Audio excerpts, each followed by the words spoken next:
12ই জানুয়ারি শুধু একটা সাধারণ দিন নয়, আজ সেই মানুষটার জন্মদিন যিনি আমাদের শিখিয়েছিলেন ওঠো জাগো আর লক্ষ্য না পাওয়া পর্যন্ত থেমো না।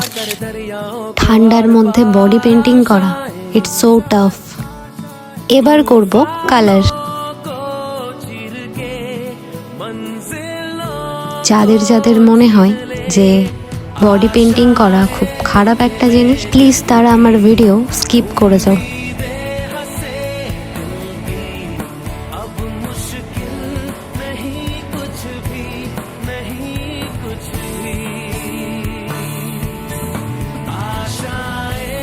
চলো এবার ফাইনাল লুকটা দেখাই।